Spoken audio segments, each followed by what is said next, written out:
Romanos 8, 31 até o versículo 39. Nessa noite, pela graça de Deus, eu quero falar sobre a segurança da salvação. A segurança da salvação. O apóstolo Paulo diz assim: que diremos, pois, à vista destas coisas? Se Deus é por nós, quem será contra nós? Aquele que não poupou o seu próprio filho, antes por todos nós o entregou, porventura não nos dará graciosamente com ele todas as coisas? Quem intentará acusação contra os eleitos de Deus? É Deus quem os justifica.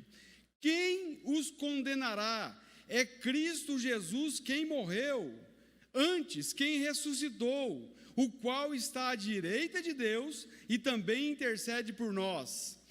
Quem nos separará do amor de Cristo? Será tribulação, ou angústia, ou perseguição, ou fome, ou nudez, ou perigo, ou espada? Como está escrito: por amor de ti somos entregues à morte o dia todo, fomos considerados como ovelhas para o matadouro. Em todas estas coisas, porém, somos mais que vencedores, por meio daquele que nos amou. Porque eu estou bem certo de que nem a morte, nem a vida, nem anjos, nem os principados, nem as coisas do presente, nem do porvir, nem os poderes, nem a altura, nem a profundidade, nem qualquer outra criatura poderá separar-nos do amor de Deus que está em Cristo Jesus. Feche seus olhos mais uma vez. Pai, nós te louvamos, Senhor, porque Tu és bom, como nós cantamos aqui. A Tua misericórdia dura para sempre, Senhor, e é a causa de nós não sermos consumidos. E as Tuas misericórdias se renovam a cada manhã nas nossas vidas. Obrigado, Pai, por nos alcançar. Obrigado, Senhor, por tão grande Salvador, o Teu Filho amado. Obrigado por tão grande salvação, Senhor. Obrigado, Senhor, por tudo aquilo que o Senhor fez, por tudo aquilo que o Senhor é. Pai, conduza-nos, Deus, a cada momento, Pai, em adoração a Ti, Senhor. Leva-nos a bendizer o Teu nome, a glorificar o Senhor em todas as nossas ações e reações. Pai, fala conosco nessa noite, Pai.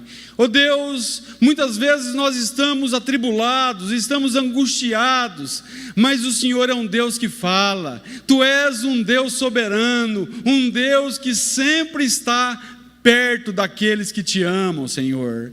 Obrigado, Pai, por Tua bendita palavra. Obrigado, Senhor, por tudo, no nome santo de Jesus e para a Tua glória, Senhor, em nome de Jesus. Bem, que texto glorioso esse de Romanos 8. Como Deus, Ele nos ama. Como Deus, Ele prova que Ele cuida de nós.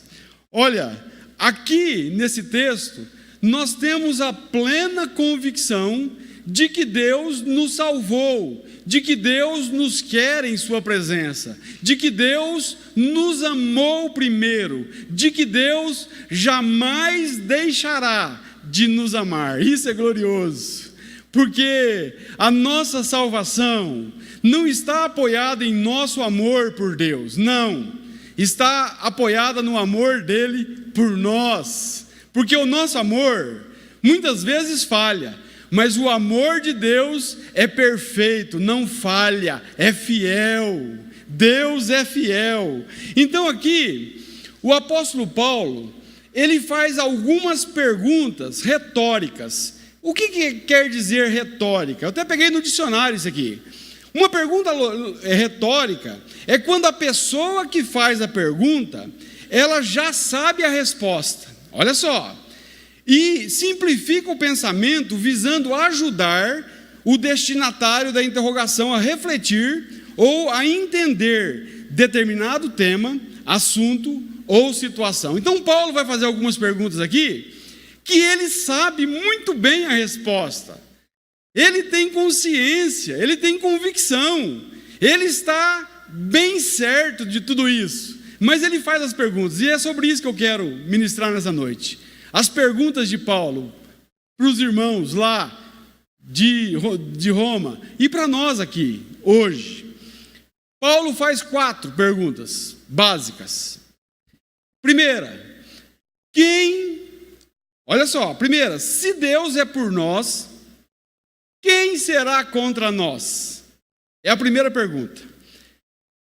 O versículo 31 de Romanos 8 diz assim: que diremos, pois, à vista destas coisas? Se Deus é por nós, quem será contra nós? É uma pergunta. Nesse versículo, a quem se refere esse nós? Quem é esse povo? Se Deus é por nós quem? De quem que o apóstolo Paulo está tratando aqui?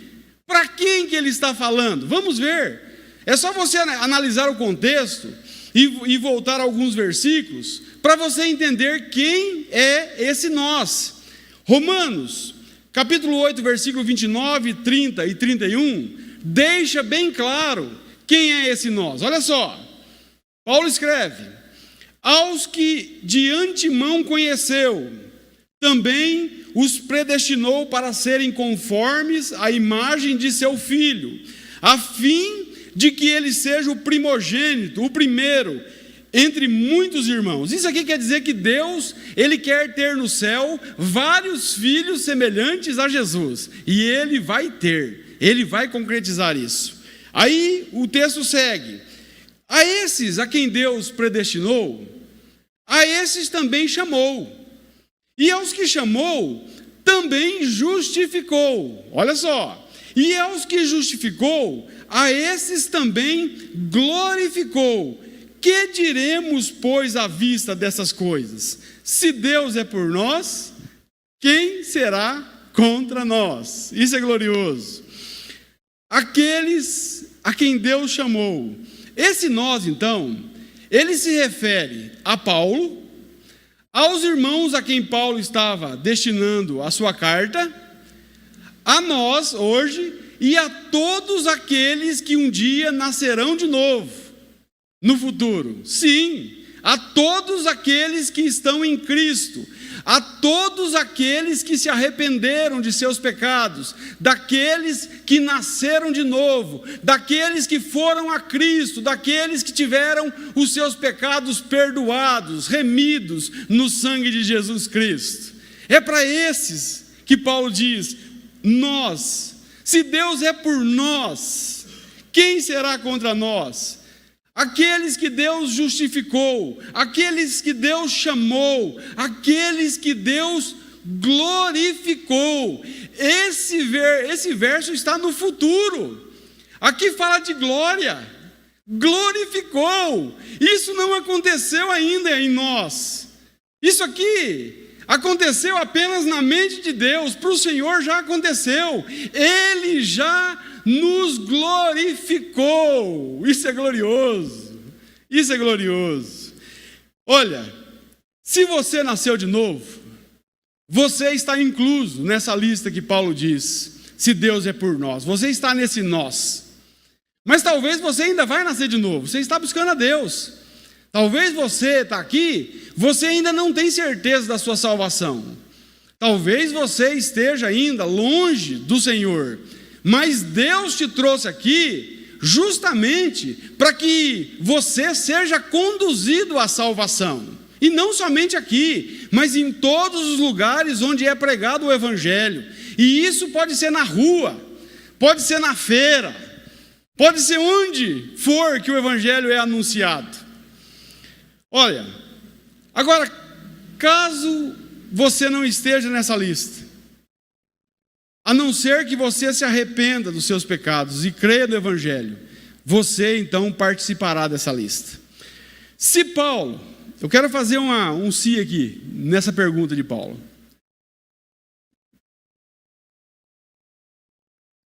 Se Paulo tivesse usado apenas o termo, quem será contra nós? Poderíamos receber várias respostas. Afinal, existem muitas pessoas, espíritos e coisas que são contra nós. Sim, se você olhar para você apenas, em nós mesmos, há muita coisa contra nós. Quer ver? Eu vou citar algumas aqui. Primeira, o velho homem e a natureza pecaminosa. O nosso maior inimigo somos nós mesmos. Os nossos desejos, muitas vezes malignos, muitas vezes voltados para o pecado. Olha, muitas vezes, nós agimos contra nós. É só você olhar, todas as vezes que você peca, você está agindo contra você. E eu estou agindo contra mim. Então nós somos o nosso maior inimigo. O apóstolo Paulo, em Romanos 7, ele diz assim: miserável homem que eu sou, quem poderá me livrar do corpo dessa morte? Ainda bem que esse versículo não para aí. E Paulo diz: mas graças a Deus que nos dá a vitória por meio de Jesus Cristo. Aleluia. A segunda coisa que é contra nós, o diabo e seu exército, eles tentam muitas vezes e não vão desistir de maneira alguma. Mas entenda uma coisa, eles jamais conseguirão nos derrotar. Não é por causa de nós. Se fosse só nós estaríamos enrolados. Ainda bem que tem o se Deus é por nós, porque se não tivesse se Deus é por nós estaríamos encrencados. Porque ninguém na própria força tem poder para agir, tem poder contra as hostes da maldade. Ninguém. Os demônios, eles nos submetem por causa do nome de Jesus. Não é porque você é servo do Senhor ou porque você é membro da Igreja Batista Nova Canaã. Não pense isso. É o nome de Jesus que faz eles, se arrancarem. Martinho Lutero, eu gosto disso, desse texto, dessa frase que ele usou. Martinho Lutero disse: o diabo é o cão na coleira de Deus. Então, não pense que o inimigo tem poder contra a sua vida. Se você está em Cristo, o inimigo não pode tocar em você, a não ser que Deus permita. A não ser que seja uma permissão do Senhor. Mas ele não vai tocando assim naqueles que são filhos. 1 João 3,8, a parte B do versículo, é glorioso esse versículo. Diz assim: foi para isto que se manifestou o Filho de Deus, para desfazer as obras do diabo. Tiago 4,7 diz: sujeitai-vos, pois, a Deus, resisti ao diabo e ele fugirá de vós. Mas tem que fazer a primeira parte, tá? Sujeitai-vos, pois, a Deus. Porque se não se sujeitar a Deus e tentar ir com a tua própria força, você vai se dar mal. É duro isso. John Stott, ele disse assim: mesmo que todos os poderes do inferno se ajuntem contra nós, eles nunca prevalecerão, pois Deus está do nosso lado. Olha, não é na nossa força. Não é. É por isso que Paulo, no último capítulo da carta aos Efésios, no capítulo 6, Paulo começa o capítulo dizendo: no demais, irmãos, fortalecei-vos no Senhor e na força do seu poder. Isso é glorioso, é na força do Senhor. Algumas coisas que são contra nós. Terceira, as pessoas. Sim, as pessoas, elas podem nos ferir. Elas podem nos decepcionar, elas podem nos matar, mas jamais elas conseguirão arrancar Deus das nossas vidas. Jamais, jamais. A quarta coisa, as tribulações, as dificuldades dessa vida, elas são contra nós, Sim. Olha, pode ver o sofrimento. O sofrimento traz muitas vezes desespero, traz angústia. A tribulação da vida muitas vezes é contra nós. Se nós não estivermos em Deus, é por isso que tem tanta gente que se desespera. Porque muitas vezes não está firmado em Deus, está firmado na sua própria força, e vem a falta de saúde e abala. Deus é por nós, e nada disso, tribulação, é contra nós. Muitas vezes, as tribulações são ferramentas de Deus para nos moldar. Muitas vezes. Nós servimos a um Deus soberano, a um Deus que nos amou, a um Deus que escolheu nos amar. Deus, Ele é por nós, Ele enviou Jesus para morrer. Nós estamos aqui na ceia, participamos da ceia. Jesus veio para morrer no nosso lugar, para nos salvar. Você quer prova maior de que Deus é por nós? Deus é por nós. Então, que diremos à vista dessas coisas? Se Deus é por nós, quem será contra nós? Que diremos à vista dessas coisas? Que coisas? Que coisas são essas? Olha só o que Paulo diz no versículo 28 de Romanos 8. Ele diz assim, ó: sabemos que todas as coisas cooperam para o bem daqueles que amam a Deus, daqueles que foram chamados segundo o seu propósito.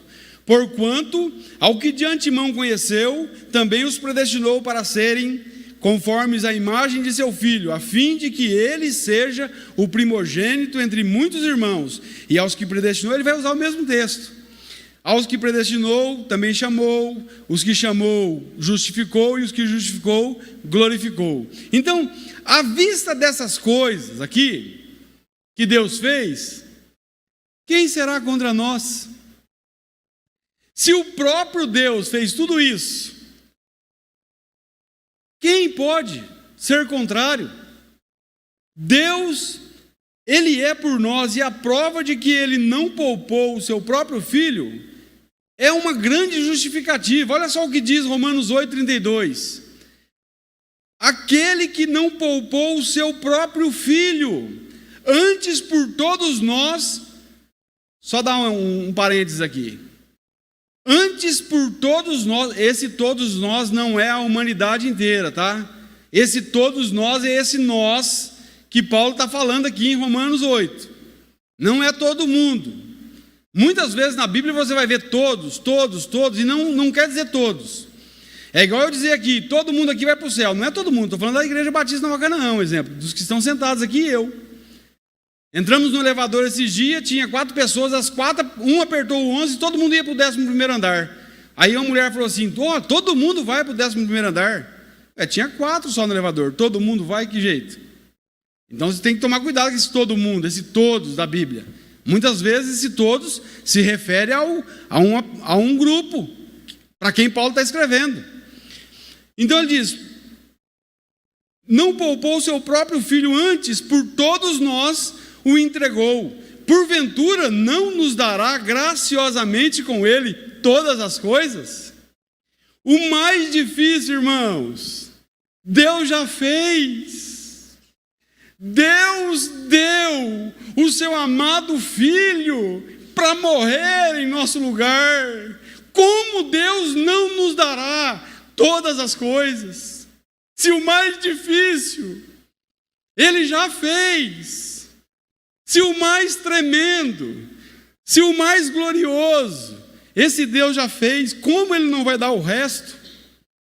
Ele não vai fazer algo pela metade. Deus é fiel, Deus completará a sua obra até o fim. Deus nos dará todas as coisas. Deus, Ele nos perdoou, Ele nos salvou. Deus fez tudo, Ele fez uma obra perfeita. Você que não veio na escola bíblica dominical hoje, você perdeu. Foi falado aqui sobre a obra perfeita de Cristo. E foi glorioso. Muito boa aula. Que Deus continue abençoando meu xará aí. Né, o Paulo Roberto, não é Paulo Sérgio. Que Deus continue abençoando ele, dando a ele graça para ministrar a palavra do Senhor. Mas foi glorioso, porque Deus fez uma obra perfeita, irmãos. Deus, ele não faz nada pela metade. Deus não é igual a nós. Você já percebeu que muitas vezes nós começamos um curso e paramos? Começamos a fazer um curso, um exemplo, eu já comecei muitas coisas que eu parei. Já pensou se Deus fosse assim? Nós estaríamos enrolados. Deus não, irmãos, Deus é fiel. Deus, ele começa, ele continua e ele termina a obra dele. Um camarada teólogo chamado Octavius Winslow, ele escreveu assim, quem entregou Jesus para morrer não foi Judas por dinheiro, nem Pilatos por medo, nem os judeus por inveja, mas foi o Pai por amor. Foi o Pai por amor. Na cruz, nós já dissemos isso aqui tantas vezes, né? Mas é algo tão glorioso que não esgota. Falar de Cristo, falar da obra de Jesus, do Pai, do Espírito Santo, não acaba. Sabe, é uma fonte inesgotável. Então, Jesus, ele foi tratado na cruz como nós merecíamos. Deus, ele despejou a ira dele no próprio Filho na cruz do Calvário. Deus condenou o pecado nosso, meu e seu, na pessoa de seu Filho bendito na cruz do Calvário. Deus, ele consegue nos aceitar por causa do sacrifício bendito de seu Filho. Tudo está nele, em Cristo. Tudo está nele. E Deus, ele fez tudo isso e ficou satisfeito. Ele ficou satisfeito com a obra que ele planejou, que o Filho desceu para executar, e que o Espírito Santo aplica em nossos corações, está aplicando nas vidas daqueles que hão de herdar a salvação. E é Deus fazendo, irmãos, não é um homem. Existe um Deus bendito, um Deus santo, um Deus soberano, que não conhece derrotas, que não conhece impossíveis. Esse Deus, ele nos aceita por causa de Jesus. Primeira pergunta: se Deus é por nós, quem será contra nós? Segunda: quem intentará acusação contra os eleitos de Deus? Eu usei a versão Almeida Revista e Atualizada dessa vez. Romanos 8,33 diz assim: quem intentará acusação contra os eleitos de Deus? É Deus quem os justifica. O contexto desse versículo é de um tribunal, porém ninguém pode acusar os eleitos. Por quê? Porque o próprio juiz resolveu pagar a dívida do réu e resolveu declarar o réu justo e resolveu condenar o seu próprio filho no lugar. Entenda uma coisa: Deus é justo. Deus, ele não baixa o padrão de santidade dele para aceitar o pecador, não.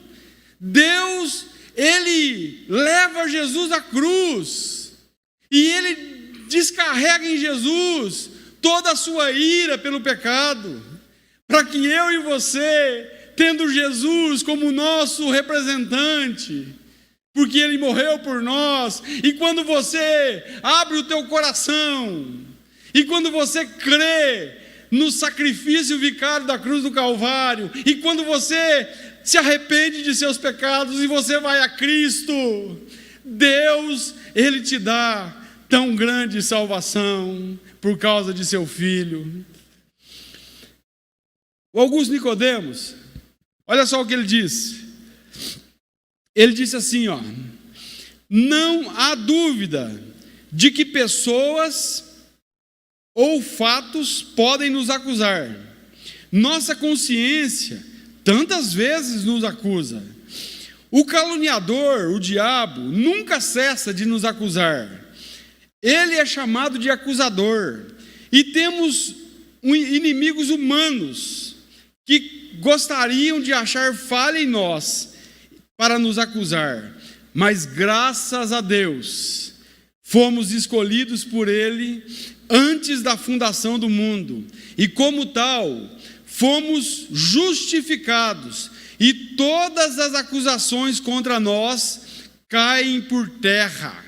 Satanás tenta nos acusar diante de Deus, dizendo que nós não conseguimos ser santos, que não conseguimos ser justos, que não conseguimos cumprir a lei. Porém, entenda, meu amado e minha amada irmã, que me ouve, Jesus pagou toda a nossa dívida e estamos livres de toda acusação, de toda condenação. Está consumado, totalmente pago. Reverendo Augusto Nicodemos Lopes, homem de Deus, servo do Deus Altíssimo.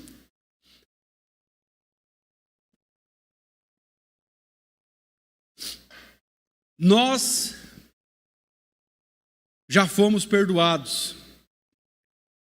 Não temos que temer nenhuma acusação. Em Cristo, Deus, Ele nos vê justos e santos. Deus nos vê justos e santos. Jesus, Ele cumpriu a lei.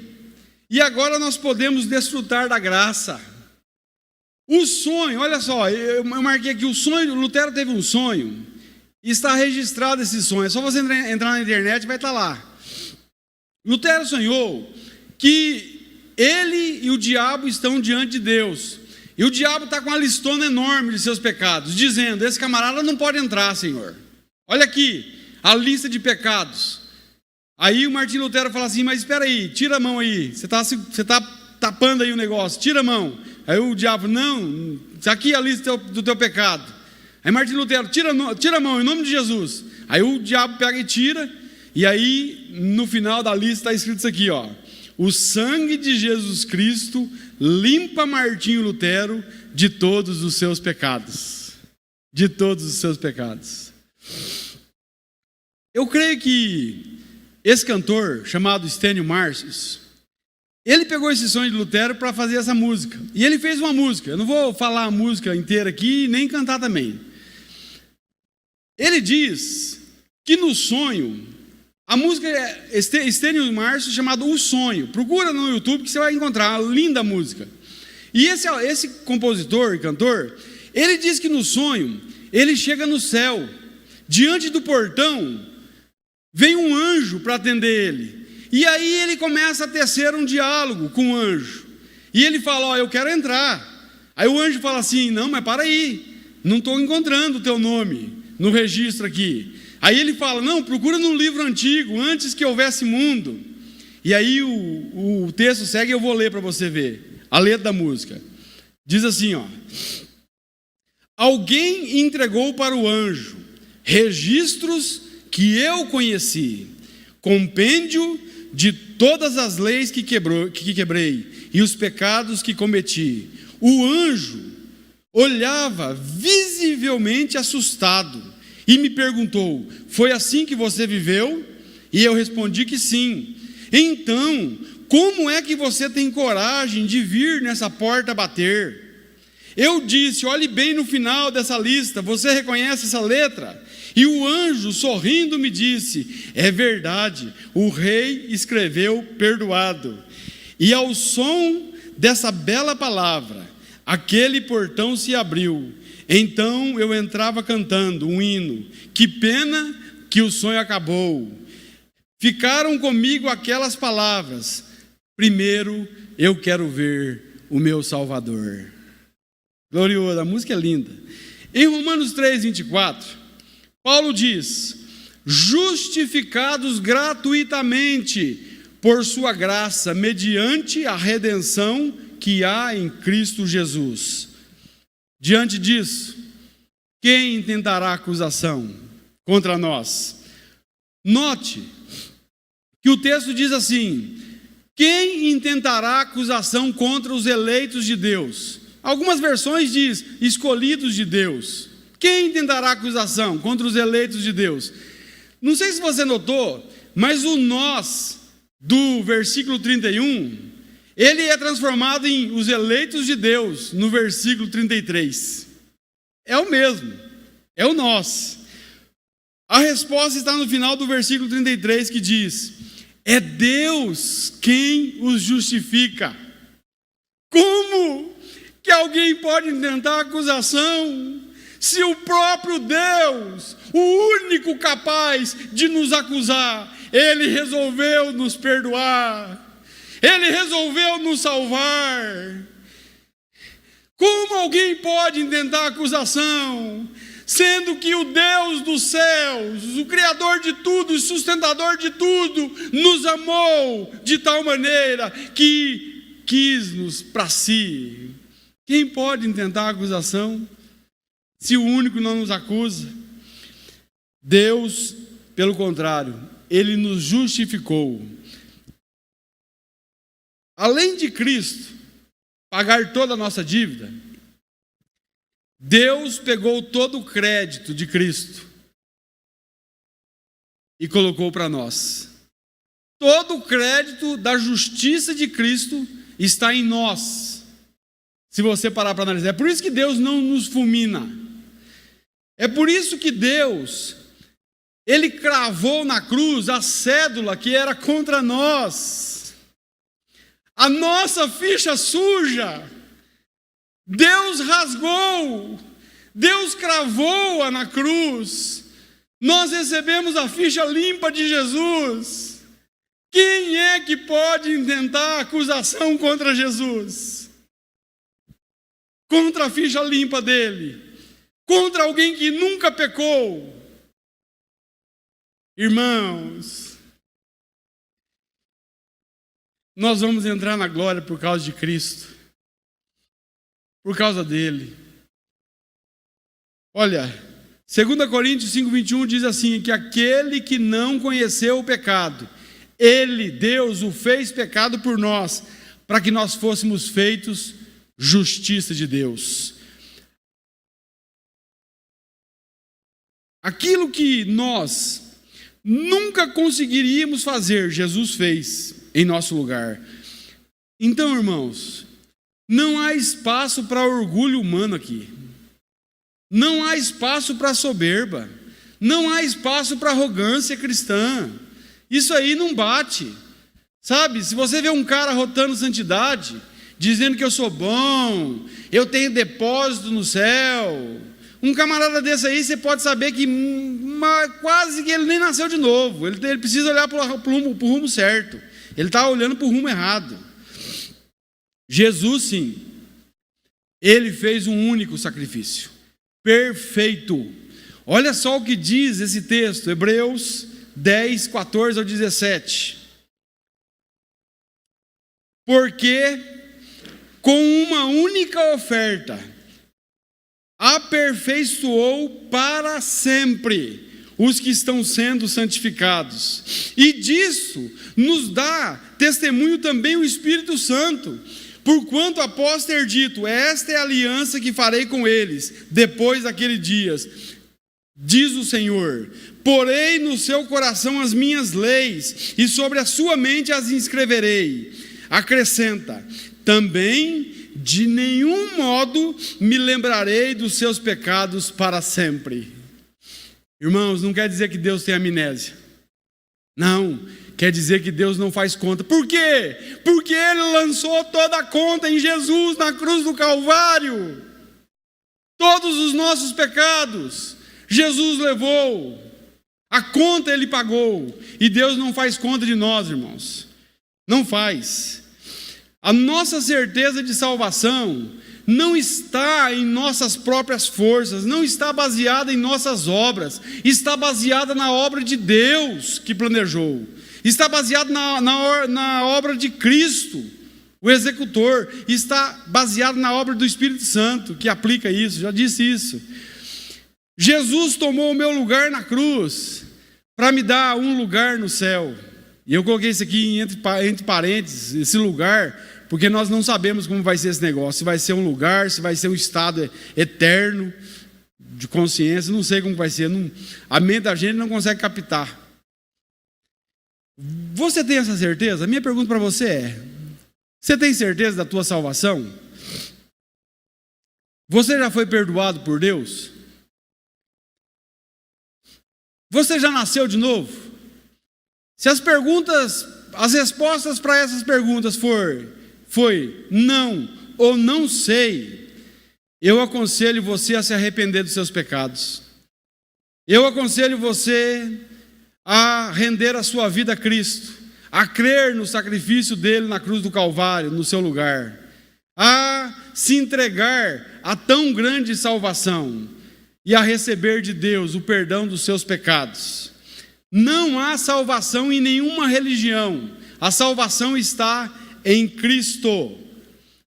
Ou você confia somente na obra de Cristo, ou você perecerá. É duro dizer isso, mas é verdade. Terceira pergunta: quem os condenará? Romanos 8,34 diz: quem os condenará? É Cristo quem morreu, ou antes quem ressuscitou, o que está à direita de Deus e também intercede por nós. Não é que nós merecemos a salvação, não, longe disso. Nós merecemos a condenação. Não merecemos salvação. As próprias pessoas poderiam levantar e nos condenar. Em nós mesmos, nós somos miseráveis pecadores e muitos querem, muitas vezes, nos condenar. Não há em nós, entenda uma coisa, bem algum merecedor de compaixão de Deus. Agora, para analisar esse versículo: quem os condenará? É Cristo Jesus quem morreu, ou antes quem ressuscitou, o qual está sentado à direita de Deus e também intercede por nós. Então, nesse versículo, há 3 razões pelas quais um eleito não pode ser condenado. 3 razões. Primeira, Jesus morreu por nós. Os nossos pecados, com toda certeza, nos levaria à condenação, mas Deus condenou o pecado em Cristo. Jesus pagou a dívida. Segundo, Jesus ressuscitou por nós. Quando Jesus venceu a morte e ressurgiu, Ele, o nosso representante legal, trouxe de nós a vida eterna. E outra, terceira, Jesus intercede por nós. Jesus intercede pelos seus eleitos. Jesus diz: Pai, eu morri por eles, eu ressuscitei por eles. Isso é glorioso, irmãos. Jesus pede ao Pai por nós. Jesus é o nosso mediador, o nosso sumo sacerdote. Jesus, diante dele, quem pode nos condenar? Quem pode? Ninguém, pois não há nenhuma condenação para aqueles que estão em Cristo Jesus. Romanos 8,1 diz isso. A questão que você deve refletir é: eu estou em Cristo? Eu estou em Cristo? Se você está em Cristo, não estou perguntando se você é batizado, se você é membro de uma igreja evangélica, se você contribui com o dízimo, nada disso. Você está em Cristo? Não pense que Deus, Ele vai salvar evangélicos. Não, Deus vai salvar quem está em Cristo. É em Cristo, é no Filho dele. Se você não está em Cristo, e se você vive no pecado, você deve então, para analisar, você deve refletir sobre isso. O que será de você se você não se render a tão grande Salvador? a tão grande salvação? Reflita aí. O apóstolo Paulo, então, ele encerra as perguntas dizendo: quem nos separará do amor de Cristo? Romanos 8,35. Quem nos separará do amor de Cristo? Será tribulação, angústia, perseguição, fome, nudez, perigo ou espada? O apóstolo Paulo aqui, ele cita rapidamente 7 tipos de sofrimento. 7 tipos, olha só. Tribulação. Tribulação é o mesmo, vou correr aqui. Tribulação é o mesmo que aflição. Jesus, Deus, nunca prometeu que nós não teríamos aflições. Pelo contrário, João 16:33, Jesus diz: no mundo tereis aflições. Meu irmão, entenda uma coisa: nós não estamos blindados. Não é porque você é eleito de Deus que você é o queridinho do papai e ninguém vai tocar em você. Não é. Não pense que as coisas vão dar sempre certo para você. Olha, é mais fácil dar errado. Por quê? Porque você consegue suportar uma dor que talvez o cara que não está em Cristo não consiga. O que mais? Segundo tipo de sofrimento, angústia. Angústia é aquela sensação de sufocamento, sabe, de dor no peito, sabe, de um sentimento aliado a uma dor extrema. Eu sei o que é angústia. Eu fiquei basicamente quase 3 anos da minha vida vivendo numa depressão horrível, angustiado o dia inteiro dentro de um quarto chorando. É por isso que quando um camarada se suicida, eu entendo, porque ninguém consegue ver a dor que ele estava sentindo, ninguém consegue sentir aquilo que ele estava sentindo. Eu sei, eu consigo entender. Por quê? Porque eu já vivi isso na pele. Paulo, ele ora por 3 vezes para Deus tirar o espinho de sua carne, depois das grandes revelações que ele teve no 3º céu. O engraçado, irmãos, é que tem gente que quer ter as revelações que Paulo teve, mas não quer ter o espinho da carne que Paulo teve. Nós queremos, muitas vezes, a riqueza dobrada de Jó, quando ele sai da provação, mas nós não queremos perder todos os nossos bens, perder 10 filhos num só dia. Paulo ora 3 vezes e pede: Deus, tira o espinho, está doendo. E Deus diz para Paulo: não vou tirar, a minha graça te basta. Irmãos, nós devemos entender que é Deus que é soberano e Ele faz do jeito que Ele quer. E que se for para nós sofrermos, nós vamos padecer dores, sim. Não se engane com essa teologia diabólica da prosperidade. Já falei aqui, tem uma igreja aí que tem uma placona enorme, escrita: pare de sofrer. Não entra não, que é perigoso você morrer, porque só vai parar de sofrer quando você morrer.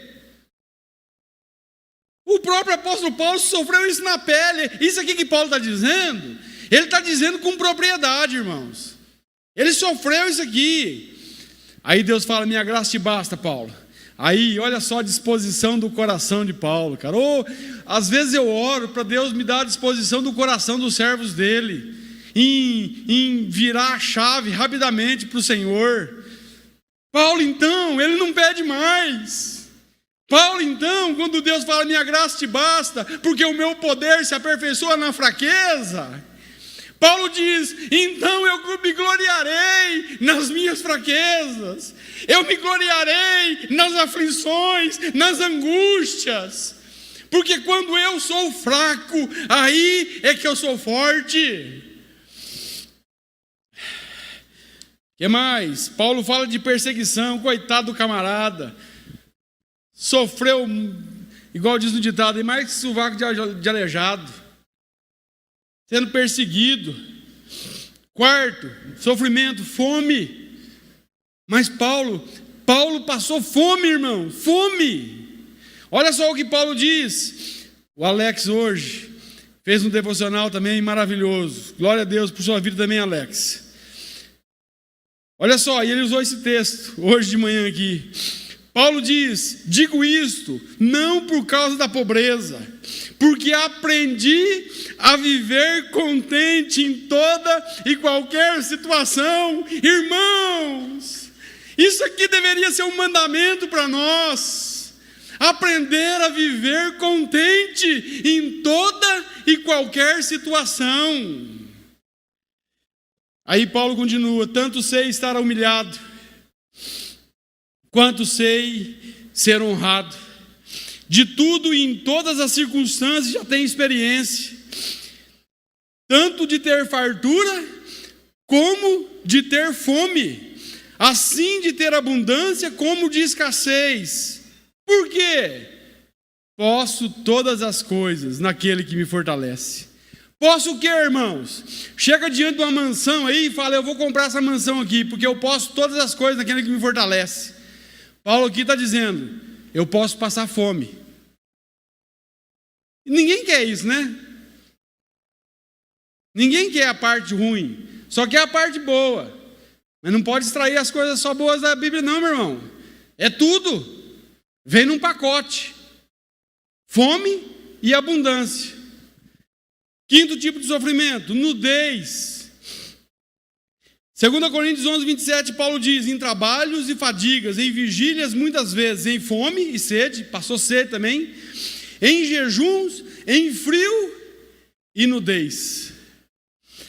Sexto tipo de sofrimento: perigo. Olha só o que Paulo diz.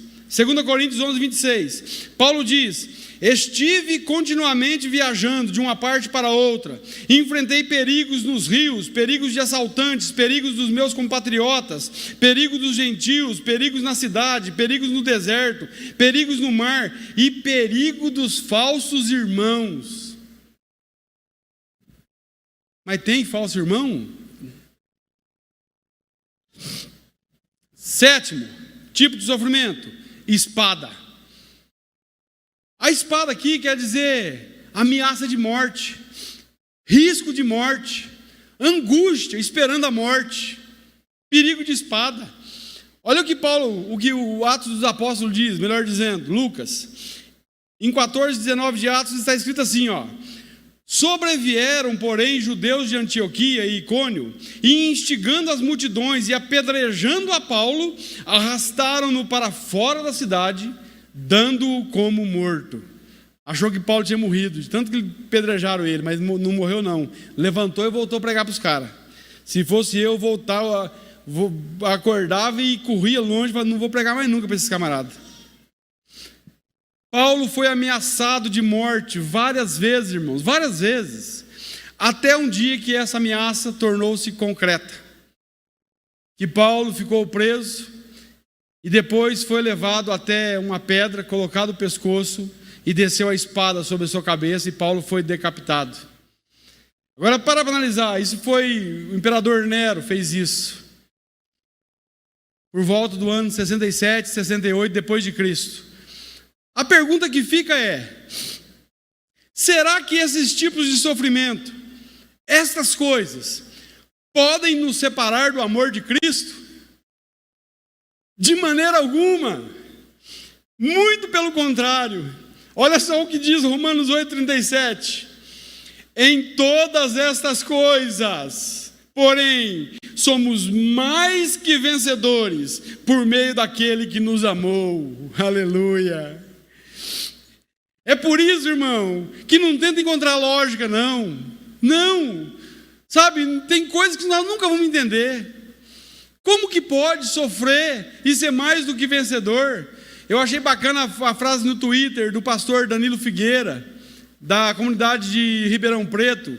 Ele disse assim: vencedores são aqueles que por meio de Cristo vencem as dores. Vencedores vencem as dores. Muito boa a frase dele.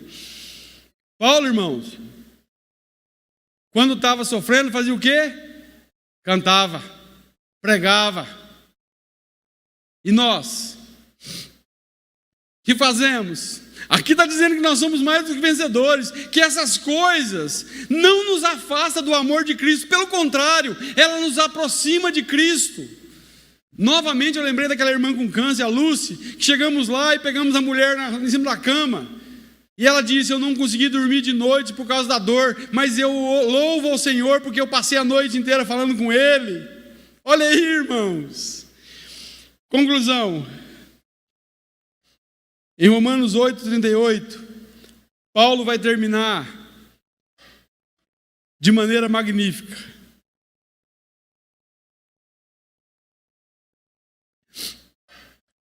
Olha o que o apóstolo Paulo diz, Romanos 8, 38 e 39. Paulo diz assim: porque eu estou bem certo. Irmãos, Paulo não disse aqui eu acho. Paulo não disse aqui talvez, pode ser. Não, ele diz, é certeza. Eu estou bem certo. Aí ele continua, de que nem a morte e nem a vida.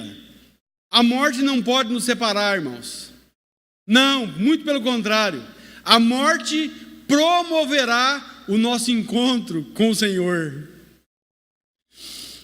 A vida, irmãos, com todos os seus prazeres, os seus atrativos, não podem separar aqueles que são de Cristo do amor dele.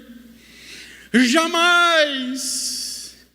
Benefício algum dessa terra, prazer algum desse mundo poderá produzir a alegria que nós temos em Cristo Jesus. Hoje eu vi um camarada, amigo meu lá de Campo Mourão, postou uma frase de que se todo mundo fosse ateu, o mundo seria mais pacífico. E eu coloquei lá para ele: o mundo até poderia ser mais pacífico, mas não teria propósito, não haveria esperança, não teria verdadeiro amor, não teria verdadeira paz, não teria vida eterna. A nossa esperança está, como nós cantamos aqui, está no Senhor. E como é glorioso isso, irmãos, que não está nas minhas mãos falhas, está nas mãos de um Deus que não falha, que é fiel. Jesus, João 10, 27, a seguir Jesus diz: eu conheço as minhas ovelhas, e elas me conhecem, e eu dou-lhes a vida eterna, e elas nunca hão de perecer, e ninguém jamais as arrebatará da minha mão, porque o meu Pai que me as deu é maior do que tudo, e ninguém poderá arrebatá-las das mãos do meu Pai. Agora você vai dizer que você consegue? Quem consegue? Ninguém. E Paulo prossegue: nem os anjos. E aqui o texto não diz, claro, quem são esses anjos. Se são os anjos bons também, porque os maus é certeza, porque eles são contra nós. E aí Paulo continua dizendo: nem os principados, nem os governantes, nem o PT, nada. O que mais? Ele continua: nem as coisas do presente, irmãos. Nada hoje pode me separar do amor de Cristo. E ele continua, ele fala: nem as coisas do futuro. Irmãos, olha aí a segurança da salvação, irmãos. Nem as coisas do futuro. E aí Paulo continua: nem os poderes, diabo, demônio, hostes, não pode, nem a altura, nem a profundidade. Aí Paulo aponta para o alto, aponta para baixo, aponta para tudo que é lado. Nem qualquer outra criatura. Aí tem pastores, que eu já ouvi pastores pregando isso aqui, dizendo assim que nada nem ninguém consegue nos separar, mas você consegue. Você consegue, porque você vai para o pecado. Cara, então a Bíblia, sei lá que Bíblia que esses caras estão lendo. Porque olha só o que Paulo faz questão disso, irmãos. Ele diz aqui, ó: nem qualquer outra criatura. nem qualquer outra coisa na criação de Deus, no universo, poderá nos separar do amor de Deus que está em Cristo Jesus. Nada pode nos separar, irmãos. John Stott, velhinho, gente boa, crente, anglicano, servo do Senhor. John Stott diz assim, presta atenção no que John Stott diz aqui, já estou encerrando. John Stott diz assim, Deus nunca nos deixará, pois seu compromisso é conduzir-nos com segurança até a glória final. Nossa certeza consiste não em nosso amor por Ele, pois é um amor falho, mas em seu amor por nós. Este sim é inabalável, fiel e perseverante. É esse amor de Deus que nas mais sublimes das manifestações foi demonstrado na cruz, foi derramado em nossos corações pelo Espírito Santo, frutificou em nossos corações como resposta de amor, e que em virtude da natureza inabalável de sua firmeza, nunca nos deixará. Diante disso, a assim chamada doutrina da perseverança dos santos deveria ganhar um outro nome: doutrina da perseverança de Deus com os seus santos. Amém. Por isso, temos a segurança da nossa salvação, porque Deus jamais nos deixará. Ele persevera em nos amar. Ele não deixa de te amar, meu irmão. Às vezes a gente falha, a gente peca, a gente erra, a gente tem até dificuldade de orar, pensando que Deus nem vai perdoar a gente. Mas Deus não deixa de amar você, meu irmão. Ele não ama você mais porque você é mais crente. Ele não te ama menos porque você falha. O amor dele é um amor incondicional. Ele continua te amando. Você é filho dele. O pai ama o filho. Sabe o que vai acontecer? Papai vai bater na poupança. Vai disciplinar você. Vai tratar você como filho e não como bastardo. Não é o que fazemos, é o que Cristo fez. É o que Cristo fez que nos capacita a amar a Deus, irmãos.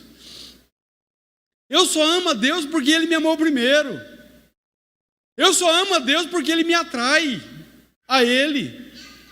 Irmãos, eu só oro porque muitas vezes é o Senhor me levando a orar. Irmãos, nós só somos santificados por causa de Cristo, da vida dele em nós, do Espírito Santo que habita em nós. É claro que todo esforço, todo empenho vale a pena, mas você vai ver que é Deus que está te atraindo. Não é por nossas obras, nunca foi. Nunca foi na força do nosso braço. Nunca foi. E a minha pergunta para você que está me ouvindo, que não tem essa segurança da salvação, não tem certeza de sua salvação. Você quer ser salvo? É uma pergunta.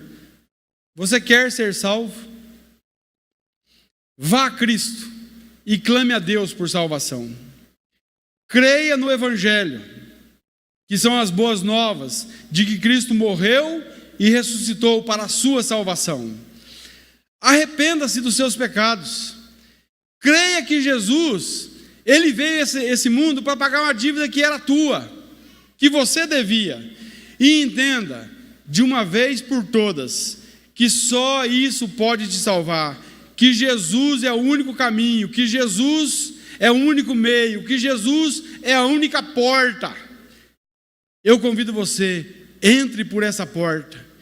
Você terá verdadeira paz, verdadeiro amor, e você terá a vida eterna no Senhor. Amém? Eu quero orar.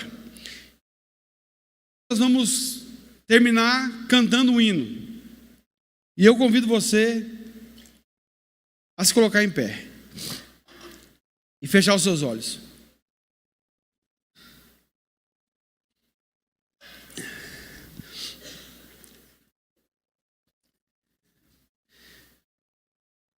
Pai, nós te louvamos, Deus, porque, Senhor, Em Cristo, ninguém pode ser contra nós. Em Cristo, ninguém pode intentar acusação contra nós. Em Cristo, nada nos condenará. Em Cristo, o seu amor para conosco, Deus, não falha, é para sempre. Nada nos separa do seu amor. Obrigado, Pai, pelo seu amor. Obrigado, Senhor, porque não vem de nós, vem do Senhor, Deus. É o Senhor que teve misericórdia de nós. É o Senhor, Deus, que fez com que a tua obra salvífica fosse aplicada em nossos corações pelo Espírito Santo. Ó Deus, que o Senhor nos leve a cada dia, ó Deus, a consciência de que não é a nossa obra, mas que é a tua obra, Senhor, a obra de Cristo na cruz do Calvário e no túmulo da ressurreição, Pai. Pai Santo, que pessoas que estão aqui, que ainda não te conhecem, numa experiência de novo nascimento, que elas possam agora, ou quem sabe na sua casa, possam ir até o seu quarto, fechar a porta do quarto e clamar ao Senhor por salvação. Ó Deus, falar com o Senhor, Deus, pedindo misericórdia, Deus, para que o Senhor os perdoe e que o Senhor os alcance, Deus, no nome que é sobre todo nome, no nome santo de Jesus. Pai, muito obrigado pelo privilégio de poder falar da tua palavra, que é santa, bendita, transforma as nossas vidas e não volta vazia, porque vem do Senhor. Em nome do Senhor, Deus, nós te adoramos nessa noite, no nome de Jesus. Amém.